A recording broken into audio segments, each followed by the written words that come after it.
ما بعد فاعوذ بسم اللہ الرحمن الرحیم السلام علیکم ورحمۃ اللہ وبرکاتہ۔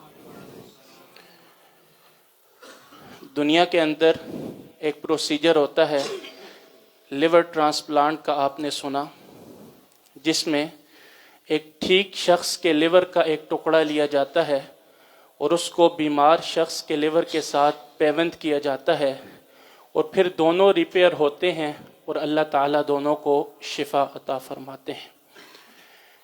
اسی طرح ہماری زندگی کے اندر کچھ نقصان ہوتے ہیں جو قابل تلافی ہوتے ہیں، ریپیئریبل ہوتے ہیں۔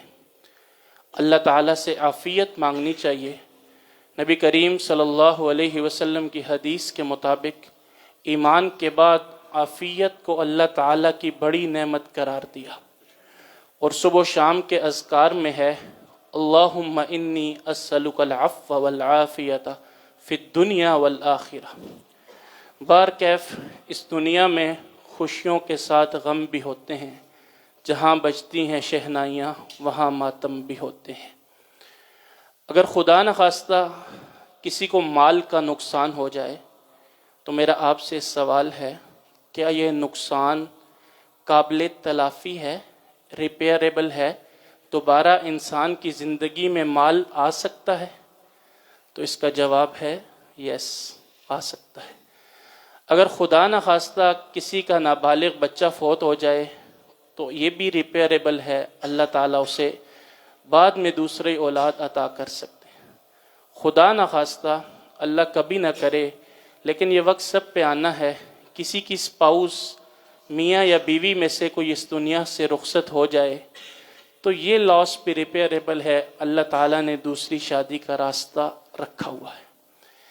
لیکن میرے دوستوں، میرے بچوں، میرے عزیزوں، میرے بزرگوں، ایک لاس، ایک نعمت، ایک چیز ایسی ہے جو اگر اس دنیا میں ہم سے چلی جائے، وہ نعمت چھن جائے، تو اس کا واپسی کا راستہ اللہ نے کوئی نہیں رکھا، اس کا کوئی نعم البدل نہیں ہے، اور اس نعمت کا نام ہے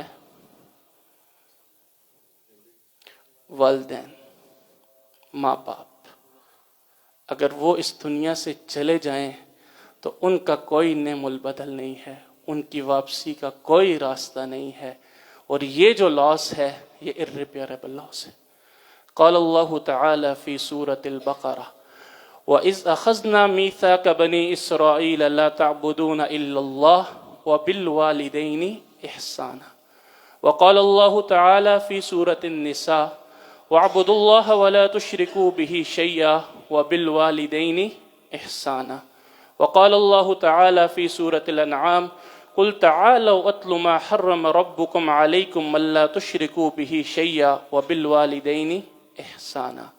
وقال اللہ تعالی فی سورة الإسراء وَقَضَىٰ رَبُّكَ أَلَّا تَعْبُدُوا إِلَّا إِيَّاهُ وَبِالْوَالِدَيْنِ إِحْسَانًا۔ چار مقام آپ نے سورہ بقرہ، سورہ نساء، سورہ انعام اور سورہ اسراء سے سنے، جس میں اللہ نے اپنی توحید کے ساتھ اور شرک کی نفی کے ساتھ جس چیز کا مجھے اور آپ کو جوڑ کر حکم دیا ہے وہ ہے والدین کے ساتھ احسان کرنا۔ آپ نے وہ حدیث سن رکھی ہوگی جس پہ نبی کریم صلی اللہ علیہ وسلم نے ممبر کے اوپر، ممبر کے سٹیپس اور سیڑھیوں کے اوپر پاؤں رکھتے ہوئے آمین کہا۔ جبرائیل علیہ السلام نے بد دعا کی، اس کا ایک ٹکڑا یہ تھا کہ جس شخص کو والدین میں سے دونوں یا ایک بڑھاپے کی عمر میں مل جائیں اور وہ ان کی خدمت کر کے جنت میں نہ جا سکے، یہ بندہ ہلاک و برباد ہو جائے۔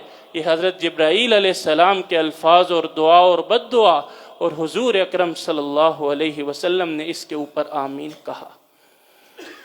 صحیح مسلم کی وہ حدیث آپ کے سامنے رکھتا ہوں جس میں حضرت عمر بن خطاب رضی اللہ تعالیٰ عنہ خلیفۃ المؤمنین ہیں، عشرہ مبشرہ میں سے ہیں، شیطان ان کا راستہ چھوڑ دیتا ہے، نبی کریم صلی اللہ علیہ وسلم کے بہترین ساتھیوں میں سے ہیں، آج بھی روضہ مبارک میں ان کے ساتھ ہیں، اور وہ عمر رضی اللہ تعالیٰ عنہ جن کا محل صحیح بخاری کی روایت کے مطابق نبی کریم صلی اللہ علیہ وسلم نے جنت میں دیکھ لیا، اس عمر بن خطاب اور ان کے سارے فضائل جو آپ نے سن رکھے ہیں ان کو ذہن میں رکھ کے اس حدیث کو سنیں کہ عمر بعد میں ایک شخص آئے گا جس کا نام اویس ہوگا، لمبی حدیث ہے، اس سے اپنے لیے مغفرت کی دعا کروانا۔ عمر بعد میں، وہ صحابی نہیں ہوگا، بعد میں ایک شخص آئے گا، اس کا نام اویس ہوگا، اس کا یہ قبیلہ ہوگا، اس کی یہ نشانی ہوگی، اس کو یہ برس کی بیماری ہوگی، یہ سارے پروٹوکول کے ساتھ صحیح مسلم کی حدیث حضور اکرم صلی اللہ علیہ وسلم نے عمر رضی اللہ تعالیٰ عنہ کو کہا، اور کہا جب اس شخص سے ملو تو اس سے اپنے لیے مغفرت کی دعا کروانا۔ کیوں؟ کیونکہ وہ اپنی والدہ کا فرما بردار تھا۔ تو آج کے درس کی پہلی بات، اس نعمت، اس دعاؤں کے خزانے، اس اللہ کی رحمت، اس گھر کے اور زندگی کے بہترین پیر، اگر کسی کو اللہ نے والدین کی نعمت دی ہے تو اس کی قدر کر لیں۔ یہ ایک دفعہ اس دنیا سے چلے گئے، واپسی کا کوئی راستہ نہیں۔ آج کے درس کی دوسری بات، آپ نے جو چاروں آیات سنی اس میں ایک ورڈ کامن تھا، ایک لفظ سب میں کامن تھا، اور وہ لفظ تھا وَبِالْوَالِدَيْنِ احسانا۔ عدل اور احسان کا فرق کیا ہے؟ ایک ہے عبادات کا عدل، وہ حدیث جبرائیل ہے، ان تعبد اللہ کأنک تراہ، اللہ کی ایسے عبادت کرو گویا کہ تم اللہ کو دیکھ رہے ہو، فَإِن لَمْ تَكُنْ تَرَاهُ، اور اگر ایسا پاسبل نہ ہو تو منیمم لیول یہ ہے فَإِنَّهُ يَرَاكَ، میرا اللہ تمہیں دیکھ رہا ہے۔ اور معاملات کے اندر احسان یہ ہے کہ اگر ہم نے کسی کا حق دینا ہے اور اس حق کو پوری طرح ادا کر دیں، اس کو عدل کہتے ہیں۔ اس کو کم ادا کریں، اس کو ظلم کہتے ہیں، اور اس کو بہترین طریقے سے حق سے زیادہ ادا کریں تو اس کو احسان کہتے ہیں۔ میں مثال دیتا ہوں، اگر کسی کے میں نے 1000 روپیہ دینے ہیں، اگر میں اس کے 1000 روپیہ اسے ادا کر دیتا ہوں تو اس کو عدل کہتے ہیں۔ اگر میں 900 دیتا ہوں تو اس کو ظلم کہتے ہیں، اور اگر میں 1100 دیتا ہوں تو اس کو احسان کہتے ہیں۔ عدل اور احسان کا فرق سامنے ہے۔ اب ایک حدیث سنیں جس کی سند میں کچھ کلام ہے، اور موقوفاً وہ حدیث ٹھیک ہے، جس میں ایک شخص نے اپنی والدہ کو اپنے شولڈرز اور کندھے پر اٹھایا، اپنے علاقے سے حرم لے کر آیا، خانہ کعبہ کے اندر اپنی والدہ کو کندھے پر اٹھا کر طواف کیا، اور پھر پوچھا کیا میں نے اپنی والدہ کا حق ادا کر دیا ہے؟ تو فرمایا ڈیلیوری کے دوران، درد ذہ کے دوران جو انہوں نے درد اور پین برداشت کیا ہے، اس ایک لمحے کا بھی حق ابھی ادا نہیں ہوا، اور پوری زندگی کے حقوق کا عدل، اور پھر حکم ہے احسان کا۔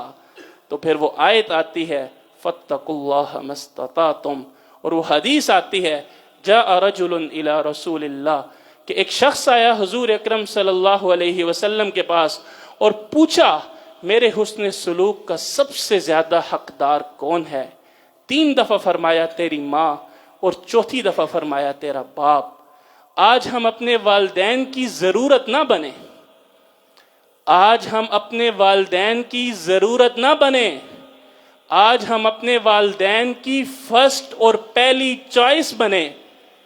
اگر انہیں کوئی ضرورت پیش آئے، انہیں کوئی خواہش پیش آئے، ان کو کوئی مسئلہ در پیش آئے، اور وہ موبائل نکالیں اور وہ ہمیں مجبوراً کال نہ کریں کہ میرے سارے بیٹے ادھر ادھر چلے گئے یا میرا اور کوئی بھی نہیں ہے تو میں اس بیٹے کو مجبوراً کہہ رہا ہوں، یہ نظریہ نہ ہو، بلکہ وہ کال نکالیں، وہ موبائل نکالیں، اور انہیں کوئی خواہش ہو، کوئی ضرورت ہو، کوئی بات کرنی ہو، کوئی مطالبہ کرنا ہو، تو ان کے موبائل میں پہلی چوائس، پہلا نام، پہلی کال، وہ میں اپنے والد کے اوپر میرا نام ہونا چاہیے۔ اور آپ میں سے ہر بندہ یہ سوچے کہ میں اپنے والدین کی سب سے زندگی کی پہلی چوائس بنوں اور اس کو اپنی سعادت سمجھوں۔ تو جو ہمارا حسن سلوک ہے اس میں مال بھی ہے، اس میں خرچ کرنا بھی ہے، اس میں اطاعت بھی ہے، اس میں محبت بھی ہے، اس میں ضرورتیں پوری کرنا بھی ہے، اس میں ان کے ساتھ بیٹھنا بھی ہے، اس میں ان کی تکرار والی باتیں سننا بھی ہے، اگر دور ہیں تو فون کرنا بھی ہے، ان کے پاؤں دبانا بھی ہے، ان کی خدمت کرنا بھی ہے، ان کے دوستوں کا خیال رکھنا بھی ہے۔ الغرض جتنی باتیں حسن سلوک میں آتی ہیں اس کا سب سے زیادہ حقدار ہمارے والدین۔ آج کے درس کی آخری بات، جب بھی ہم کسی سے گفتگو کرتے ہیں، کمیونیکیٹ کرتے ہیں، بات کرتے ہیں، تو ہماری بات کے 3 حصے ہوتے ہیں۔ ایک حصے کو کہتے ہیں الفاظ، ایک کو کہتے ہیں ٹون، اور ایک کو کہتے ہیں باڈی لینگویج۔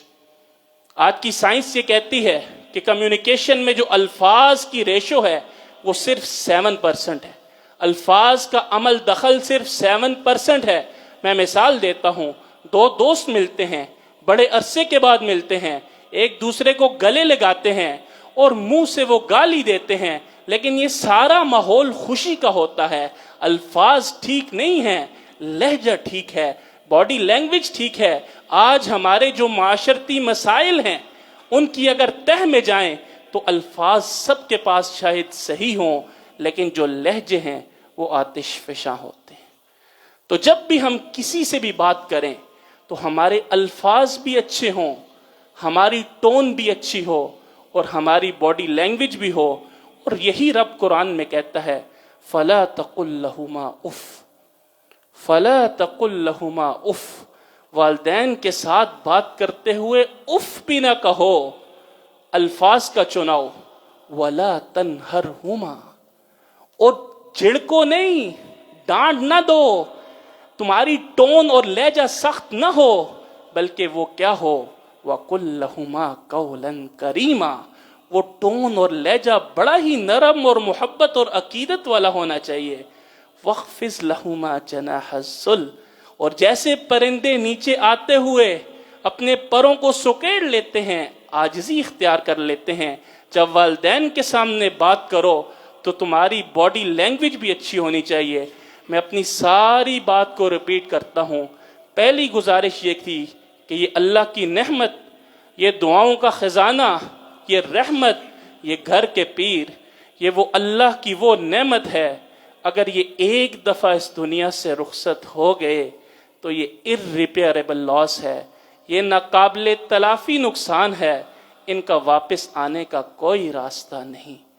آج کے درس کی دوسری بات، ہمارے حسن سلوک، ہماری زندگی کی ہم فرسٹ چوائس، اور اطاعت اور محبت اور شکر اور دعا اور پیسہ اور خرچ اور خدمت اور پاؤں دبانا اور وقت دینا اور ان کو کالز کرنا اور ان کو ٹائم دینا، اس سارے کے سارے حسن سلوک کا سب سے زیادہ حقدار کون ہے؟ ہمارے والدین۔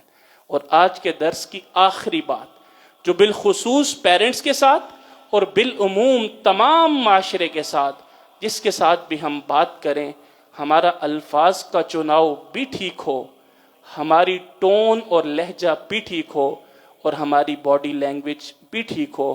میں اللہ سے دعا کرتا ہوں کہ جن کے والدین زندہ ہیں، اللہ ہمیں صحیح معنوں میں اس نعمت کی قدر کرنے کی توفیق عطا فرمائے، ان کے حقوق ادا کرنے کی توفیق عطا فرمائے، اور جن کے اس دنیا سے رخصت ہو گئے ہیں اللہ تعالیٰ ان کی وہ منزلیں آسان فرمائے۔ ہم جتنے ادھر بیٹھے ہیں اللہ تعالیٰ ہمیں حلال کا وسیع رزق عطا فرمائے، اچھے اخلاق عطا فرمائے، عزت والی زندگی عطا فرمائے، شہادت کی موت نصیب فرمائے، بقی کی قبر نصیب فرمائے، نبی کریم صلی اللہ علیہ وسلم کے ہاتھوں جامع کوثر نصیب فرمائے، پل صراط پر آسانی والا معاملہ فرمائے، اپنے عرش کا سایہ نصیب فرمائے، ہم سب کی قبروں کو جنت کا باغ بنا دے، ہم سب کو جنت الفردوس میں نبی کریم صلی اللہ علیہ وسلم کے پڑوس میں جگہ عطا فرمائے۔ سبحان ربک رب العزت عما یصفون وسلام علی المرسلین والحمد للہ رب العالمین۔